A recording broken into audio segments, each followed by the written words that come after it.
وہ قانون کے ایک ڈھانچے کے اوپر قائم ہوتی ہے، اور وہ قانون جہاں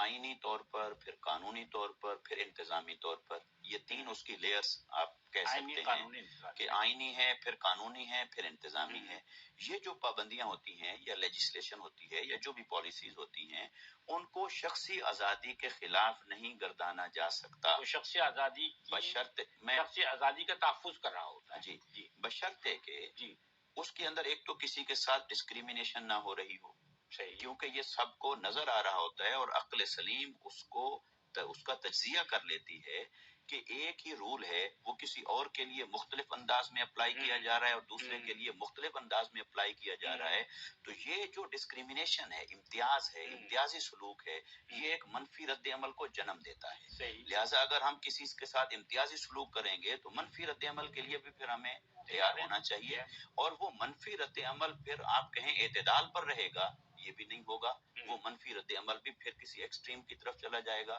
اور اس کا الٹیمیٹلی نقصان معاشرے کو ہوتا ہے اور ریاست کو ہوتا ہے۔ لہٰذا جو کسی بھی ریاست کا آئین ہے، قانون ہے، انتظامی پالیسیز ہیں، وہ تو ہمیں فالو کرنی ہے، اس کی پابندی لازم ہے، ہمیں ذہنی طور پر بھی اسے تسلیم کرنا ہے اور عملی طور پر بھی اس کا پابند رہنا ہے، بشرطے کہ ریاست سب کے ساتھ انصاف کر رہی ہو۔ اچھا، پھر اسی چیز کو ہم دیکھیں تو جہاں ایکویلٹی ہے، پھر رول آف لا ہے، یہ ریاست کی ذمہ داری ہے۔ جس معاشرے کے اندر کوئی کمزور شخص عدم تحفظ کا شکار ہو، تو اس کا مطلب یہ ہے کہ ریاست اپنا فرض منصبی ادا نہیں کر رہی، کہ طاقتور کے لیے قانون کچھ اور ہے اور کمزور کے لیے قانون کچھ اور ہے۔ اپنی پسند کے آدمی کے لیے اگر قانون کچھ اور ہے اور اپنی ناپسند کے آدمی کے لیے قانون کچھ اور ہے، تو پھر اسی کو ڈسکریمنیشن کہتے ہیں۔ اور یہ آپ پاکستان سے لے کر ویسٹ تک دنیا کے کسی خطے میں چلے جائیں تو ڈسکریمنیشن کو نہ عقل تسلیم کرتی ہے، نہ کوئی معاشرہ تسلیم کرتا ہے۔ امتیازی سلوک کی کسی جگہ اجازت اور گنجائش نہیں، اور آقا علیہ السلام نے اسی کو حدیث مبارکہ کے اندر فرما دیا تھا۔ جب قریش کی ایک یعنی بظاہر اس معاشرے کی مالدار اور امیر گھرانے یا بڑی گھرانے کی خاتون نے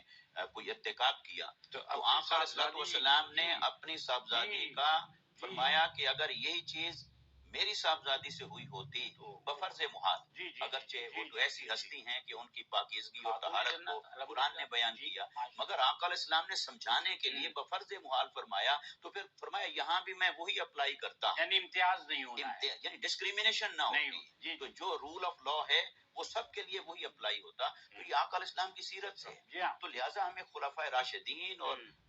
اسلام کی تعلیمات سے جو پکچر ہمارے سامنے آتی ہے وہ یہ کہ ریاست کو آئین بنانے کا حق ہے، مگر قرآن اور حدیث کے تابع،